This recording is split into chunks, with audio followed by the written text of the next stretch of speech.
Hello students, अब हम लोग शुरू करते हैं बेटा आज chemical properties and physical properties of alkenes. Alkenes की physical properties and chemical properties का डिस्कशन करते हैं।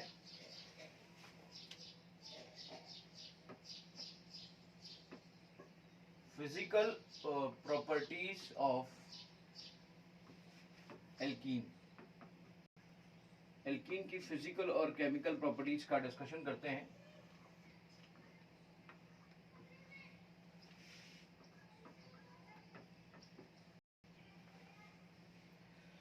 एल्कीन की फिजिकल और केमिकल प्रॉपर्टीज का डिस्कशन करते हैं तो देखते हैं कि एल्कीन के बारे में। एल्कीन आपका डबल बॉन्ड के साथ है और ये आपका डबल बॉन्ड है। इस डबल बॉन्ड के साथ हम लोग डिस्कस करते हैं कि भाई डबल बॉन्ड है तो इसका मतलब क्या हुआ, यानी कि इसके अंदर अनसैचुरेशन है।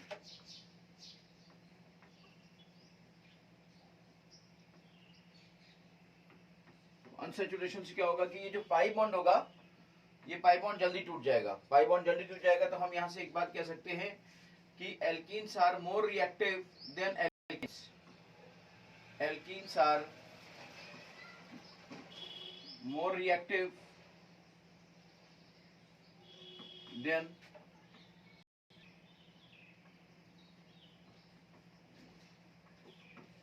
एल्कीन।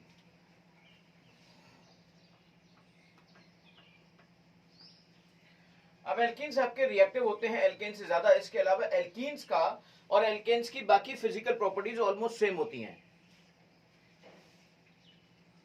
एल्कीन्स आर ऑल्सो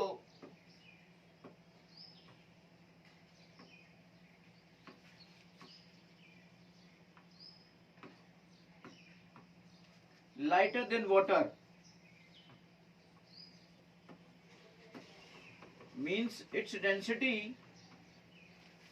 इसकी डेंसिटी आपकी,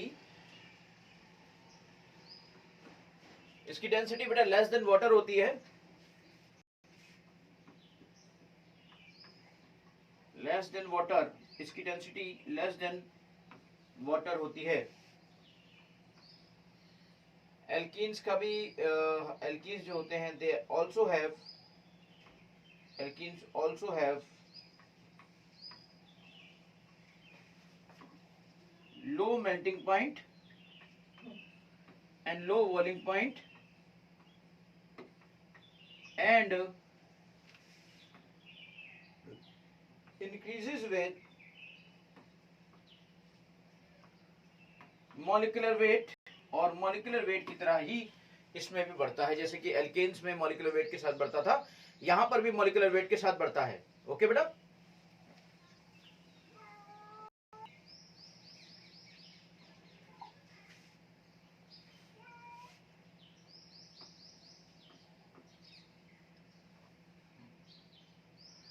एल्कीन्स की अगर मैं बात करूं तो एल्कीन्स समहाउ स्मॉल पोलर होते हैं जरूर। जैसे एल्कीन्स हैं तो एल्कीन्स में आपका सिस और ट्रांस के दो फॉर्म होते हैं। अगर हम सिस और ट्रांस का कंपैरिजन करें तो यहाँ पे काफी चीजें डिफरेंस नजर आता है।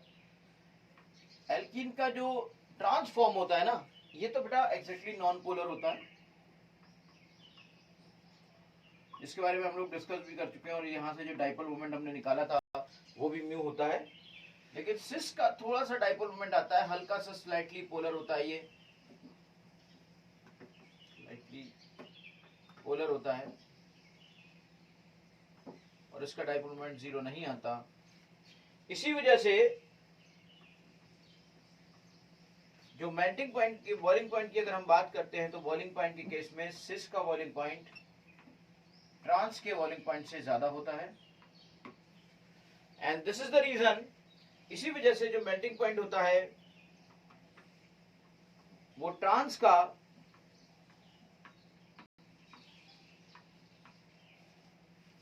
सिस से ज्यादा होता है।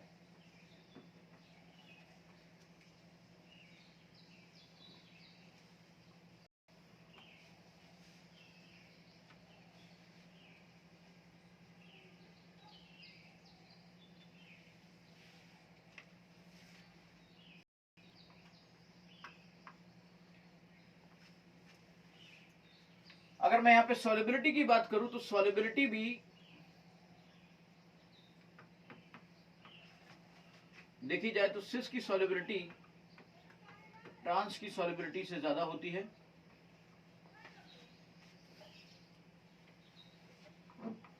कार्बन जो कि एल्कीन में sp2 हाइब्रिडाइज्ड होता है, तो उसकी जो इलेक्ट्रॉन नेगेटिविटी है, ये इसकी इलेक्ट्रॉन नेगेटिविटी आपकी उस कार्बन की जो कि एल्केन में sp3 हाइब्रिडाइज्ड होता है उससे ज्यादा होती है।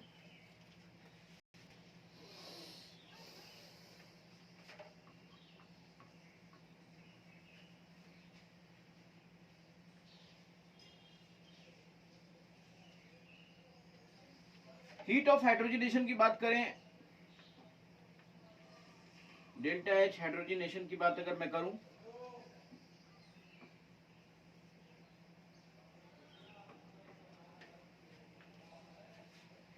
तो डेल्टा एच हाइड्रोजनेशन की बात करें तो इसमें सिस का हाइड्रोजनेशन ट्रांस से ज्यादा होता है, इसलिए उसकी जो स्टेबिलिटी की अगर बात करूं तो स्टेबिलिटी ट्रांस की स्टेबिलिटी सिस से ज्यादा होती है। ये जो डेल्टा एच हाइड्रोजनेशन है ना, स्टेबिलिटी का इंडिकेशन होता है बेटा। तो यहां पर मैंने समझा कि फिजिकल प्रॉपर्टीज एल्कीन की क्या क्या हो सकती हैं, और एल्कीन की फिजिकल प्रॉपर्टीज में हमने देखा कि मेल्टिंग पॉइंट किस तरह से वेरी करता है, फिजिकल बॉइलिंग पॉइंट कैसे वेरी करता है। हाइड्रोजनेशन, डेल्टा एच हाइड्रोजनेशन का मतलब क्या होता है? Enthalpy of hydrogenation. Enthalpy of hydrogenation का मतलब होता है कि जो एल्कीन होती है वो एल्कीन हाइड्रोजन के साथ मिलकर एल्केन बना लेती है। तो एल्केन बनाती है तो उस तरह की सिचुएशन में क्या होता है?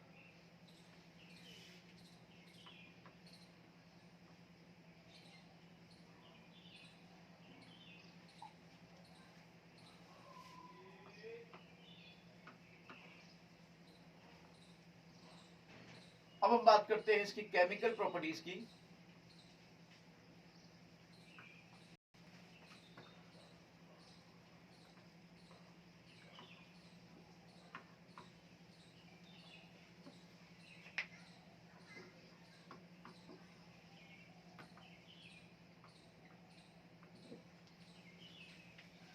केमिकल प्रॉपर्टीज ऑफ एल्कीन की बात करते हैं।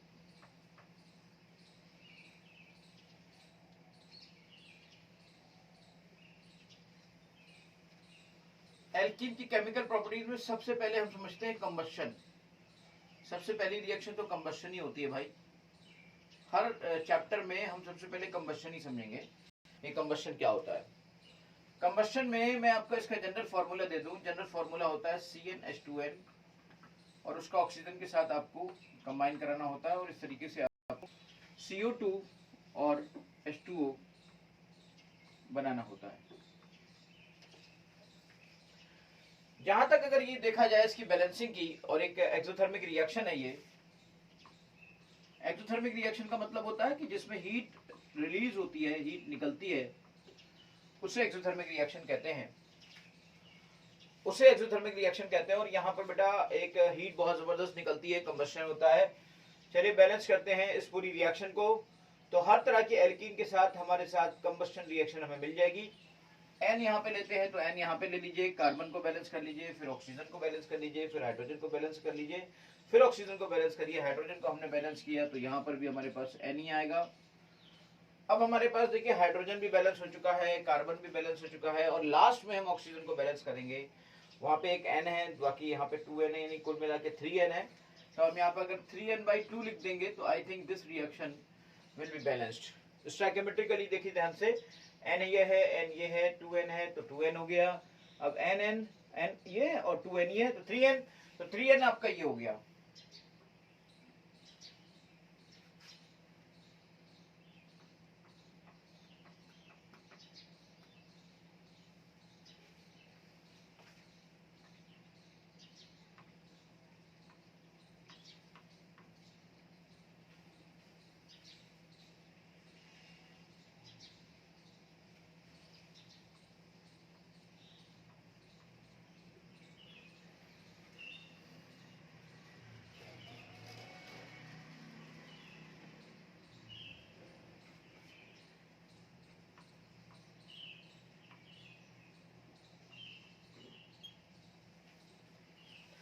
दूसरी रिएक्शन अगर हम बात करें, दूसरी रिएक्शन की, तो दूसरी रिएक्शन में देखो, जब कंबशन की बात है, एक्सोथर्मिक रिएक्शन है। अब दूसरी रिएक्शन की अगर हम बात करें तो दूसरी रिएक्शन यहाँ पर शुरुआत होती है एडिशन की, क्योंकि यहाँ पे बहुत ही जबरदस्त एक चीज है, electrophilic addition reaction. Electrophilic addition reaction इसका कॉमन रिएक्शन है, common reaction of this alkene, common reaction of this alkene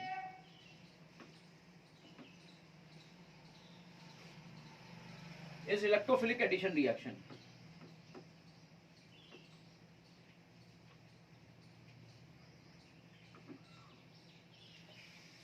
Is electrophilic addition reaction.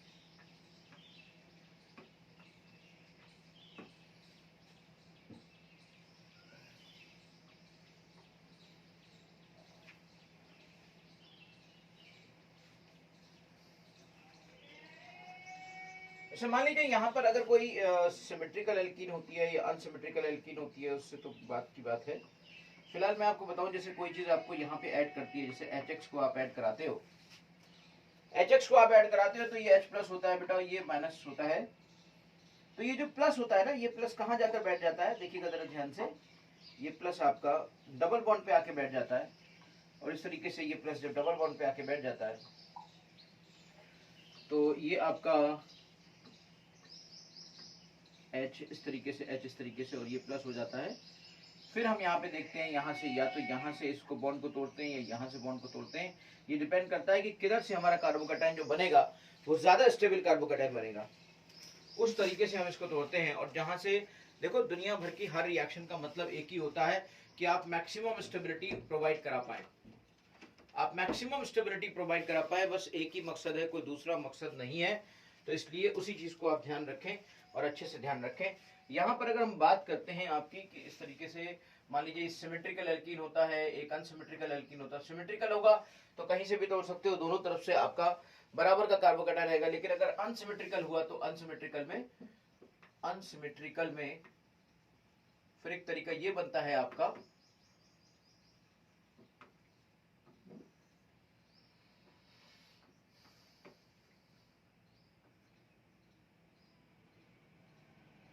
मान लीजिए इधर आपका CH3 है, इधर आपका H है, इधर आपका H है और इधर आपका H है, और यहाँ पर ये HCl HX जुड़ने जा रहा है। तो अभी भी मैंने आपको बताया कि जो प्लस होगा वो पाई बॉन्ड पे जाके बैठ जाएगा, क्योंकि प्लस है जिसके पास इलेक्ट्रॉनों की कमी है, और पाई बॉन्ड जो कि मोबाइल इलेक्ट्रॉन है अपने आप में एक तरह के, इसका मतलब उस इलेक्ट्रॉन डेंसिटी पे जाके बैठेगा, और इलेक्ट्रॉन डेंसिटी पे जाके बैठने के बाद वो एक ऐसा साइक्लो बनाएगा। आप मुझे बताइए, अब अगर जब ऐसी चीज कोई बन रही हो तो उस सिचुएशन पर आप भी समझ सकते हो कि ये बॉन्ड यहाँ से टूटेगा या ये बॉन्ड यहाँ से टूटेगा। ये कैसे डिसाइड होगा, अगर ये बॉन्ड इधर से टूटेगा ना तो ये प्लस इस पे आएगा, और अगर ये बॉन्ड इधर पे टूटेगा तो इलेक्ट्रॉन डेंसिटी इधर से खींच लेगा तो ये प्लस इस पे आएगा। ऑब्वियसली हम एक ही मकसद होता है हमारा, हर चीज को हम उस रास्ते को अपनाते चले जाएं जहां पर हमें स्टेबिलिटी ज्यादा से ज्यादा मिलती चली जाए।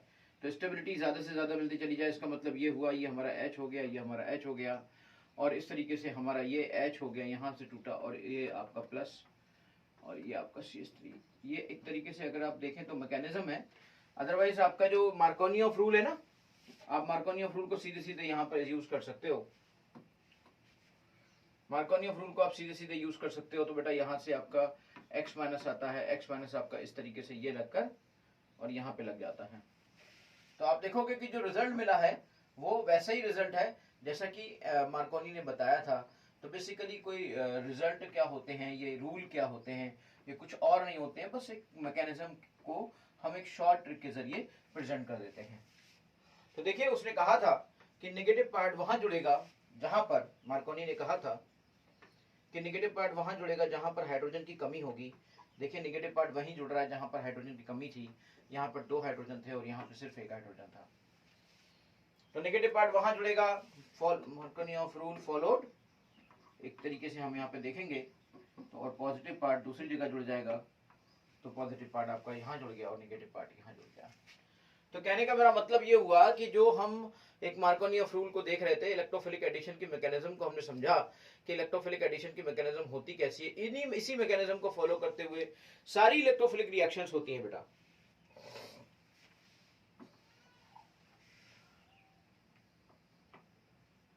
आपने उसमें बहुत सारी इलेक्ट्रोफिलिक एडिशन रिएक्शन देखी भी थी, और चाहे तो और देख लें। ये आपका CH है, ये आपका CH2 है, यहाँ पर आप HCl को जोड़ लें, ये HBr को जोड़ लें, ये आप ऐसा करिए H2O को जोड़ लीजिए, या आप NH3 को जोड़ लीजिए, जिसको भी आप चाहें जोड़ लें, प्लस माइनस के फॉर्म में। प्लस माइनस के फॉर्म में आप जोड़ेंगे तो आपको चीज़ें वैसी दिखाई देंगी जैसे कि मार्कोनियोफ को फॉलो करते हुए दिखाई देती थी। मार्कोनियोफ को फॉलो करते हुए जो रिएक्शंस दिखाई देती थी वैसी रिएक्शंस आपको दिखाई देंगी बेटा।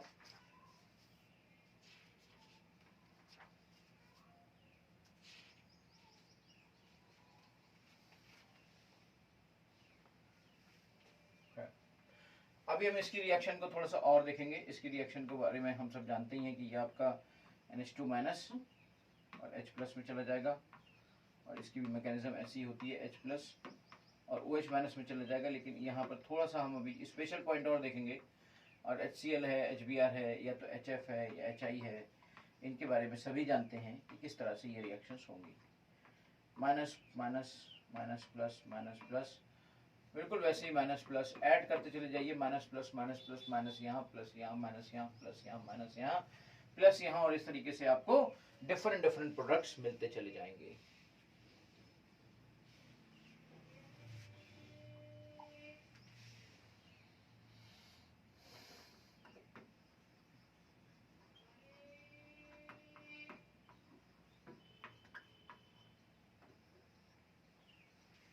Addition of X2। अच्छा, मैं आपको बताऊं कि यहाँ पर जो एडिशन ऑफ HX था ये भी ट्रांस एडिशन था। यहाँ से एक बात और मैं आपसे कहना चाहूंगा कि addition of HX is trans addition.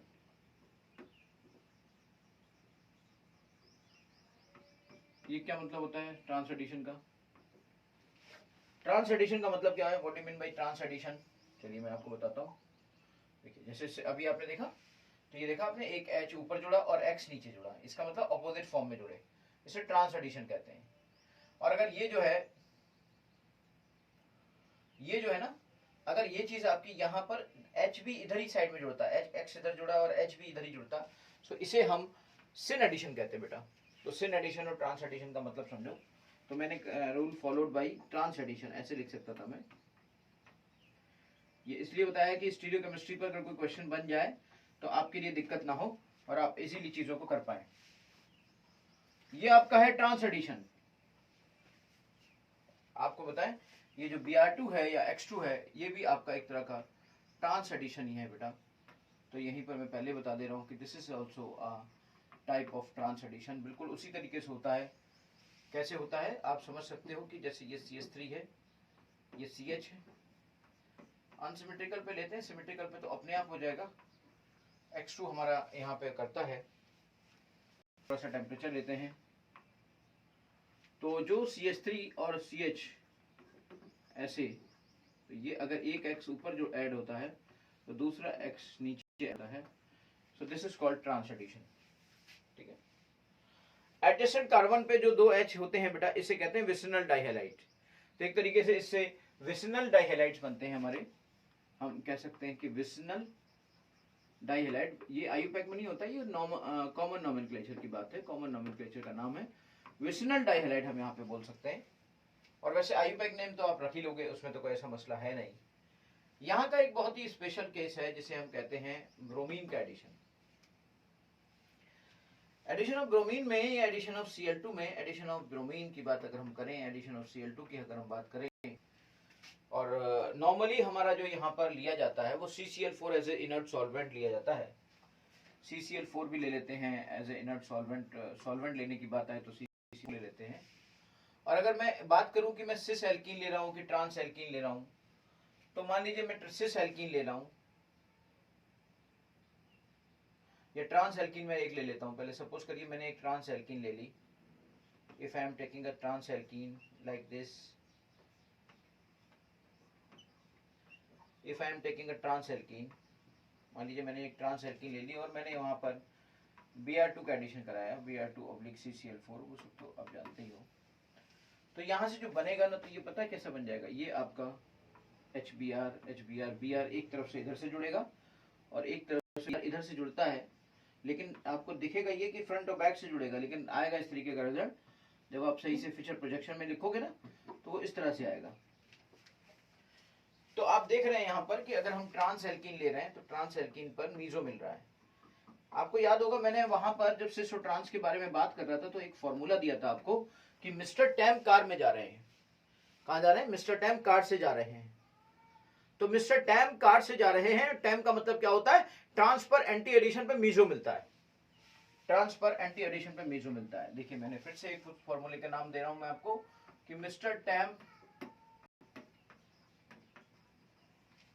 Car से जा रहे हैं,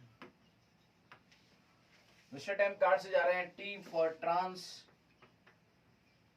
ट्रांस पे एंटी एडिशन पे मीजो मिलता है। मीजो जहां पर प्लेन ऑफ सिमेट्री होती है, आप देखिए यहां पर ये प्लेन ऑफ सिमेट्री है ना, ये पीओएस है, पीओएस मतलब प्लेन ऑफ सिमेट्री। तो प्लेन ऑफ सिमेट्री मतलब जो ऊपर का पोर्शन और जो नीचे का पोर्शन है वो बिल्कुल सिमिलर दिखाई देता है। This is called mister time car से जा रहे हैं, ट्रांस है, एंटी है, मीजो है। अब इसके बाद हम यहां पे बात करते हैं सिस पे एंटी एडिशन पे रेसमिक मिलेगा। रेसमिक का मतलब क्या होता है? डी एंड एल दोनों। रेसमिक मिलेगा, रेसमिक का मतलब डी एंड एल बोथ। चलिए हम एक सिस ले लेते हैं और उसके बाद उसको बनाते हैं। मान लीजिए मेरे पास ये आपका CH3 है, मान लीजिए ये मेरा CH3 है, and if I am getting this thing, this is cis Br2 का एडिशन कराते हैं हम, थोड़ा सा CCl4 और ये सब ले लेते हैं। फिर देखिए यहाँ पे क्या मिलेगा, एक D की तरह काम करेगा और एक L की तरह काम करेगा, एक R की तरह काम करेगा, एक S की तरह काम करेगा।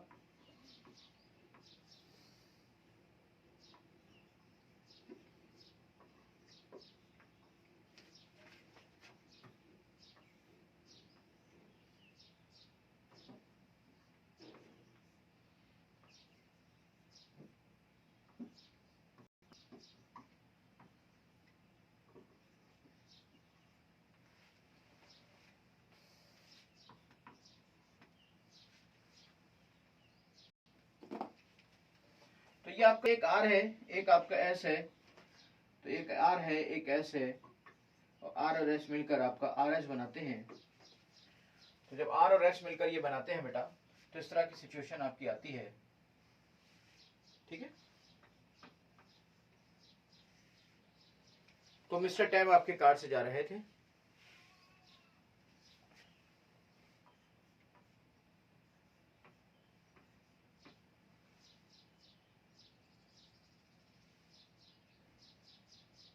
देखा आपने यहां पर रेसमिक मिल गया।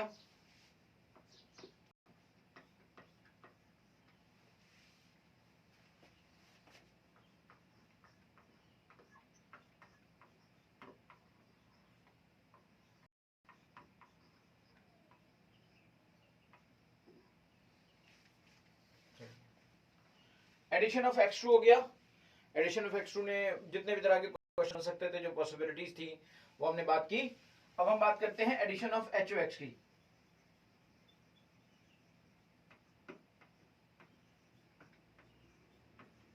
HOX क्या होता है? ये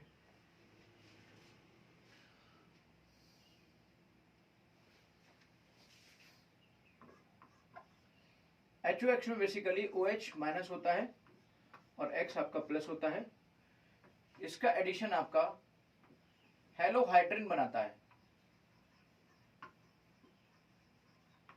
जैसे अगर आपने HOCl जोड़ा तो क्लोरोहाइड्रिन, और अगर आपने HOBr जोड़ा तो ब्रोमोहाइड्रिन, और अगर आपने HOI जोड़ा तो आयोडोहाइड्रिन। इस तरीके से यहां पर आयोडोहाइड्रिन, हेलोहाइड्रिन, इस तरीके की चीजें आपकी बनती चली जाती हैं। अगर हम यहां पे देखें तो ये भी एडिशन आपका ट्रांस एडिशन होता है। This is also trans addition.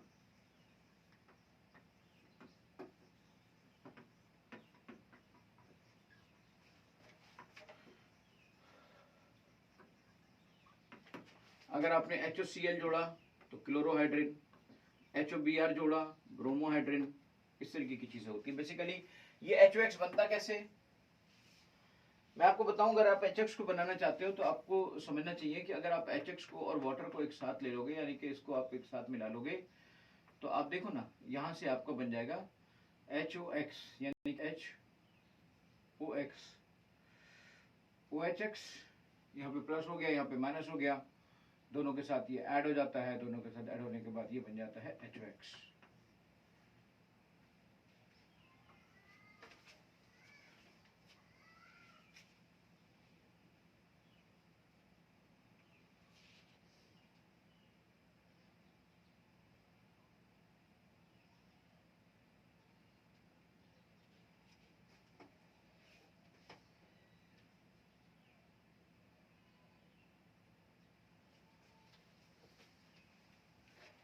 इससे तो ये चीज बन ही नहीं रही है ना, ये इससे तो कहाँ बन रही है ये चीज बन रही है, इससे बन रही है ये चीज। ऐसे किसी भी हैलोजन को अगर आप वो करोगे तो ये आपका बन जाएगा HOX, ये आपका HX अलग आ गया, ये इससे मिला आपको HOX। यानी कि अगर कोई सपोज करिए HOX ना देकर कोई आपसे कह दे halo water, chlorine water, bromo water, ऐसे कोई कह दे आपसे, जैसे मान लो कोई आपसे कह दे Cl2/H2O, तो इसका मतलब आप मान लेना कि HOCl है। कोई आपसे कह दे Br2/H2O, इसका मतलब आप मान लेना कि HOBr है।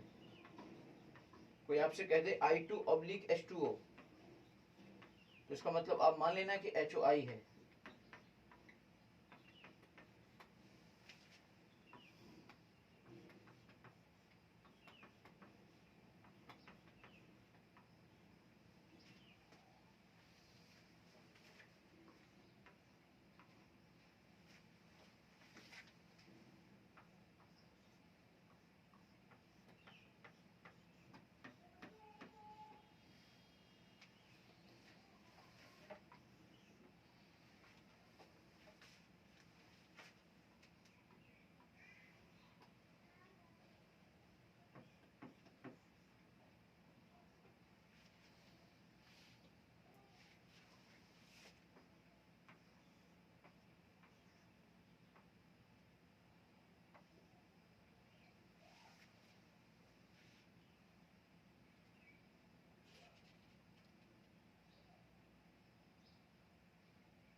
एडिशन ऑफ वाटर,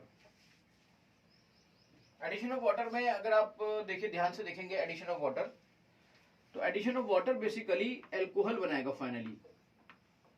और इस एल्कोहल को बनाने के लिए बहुत सारी रिएक्शन आपके साथ हो सकती हैं। एक तो तरीका हो सकता है कि आप सीधे सीधे किसी मिनरल एसिड की मौजूदगी में एल्कोहल को बना लीजिए। मार्कोनियम को फॉलो करिए। जैसे मान लीजिए आपने कोई RCH डबल बॉन्ड CH2 ऐसे लिया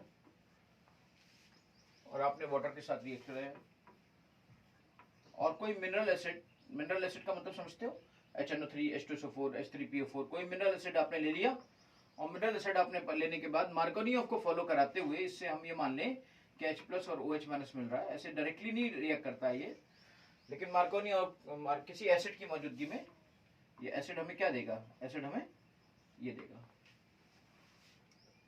तो मार्कोनियोव को फॉलो करिए और मार्कोनियोव को फॉलो करते हुए आपका अल्कोहल बनेगा ये, फॉलोड मार्कोनियोव।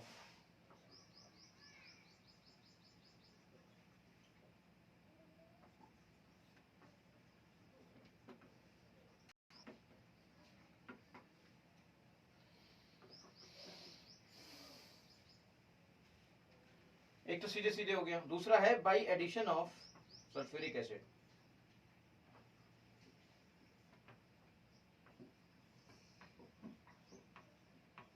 ये इनडायरेक्ट मेथड कहलाता है।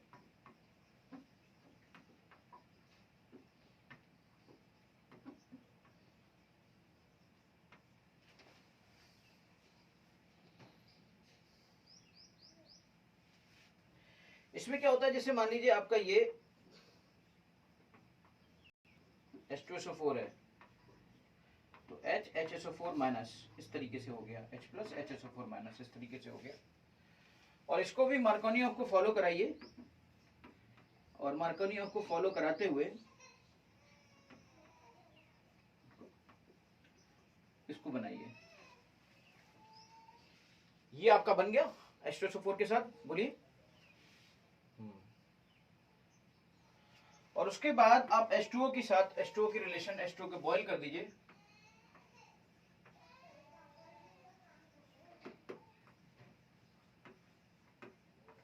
Boiling with water.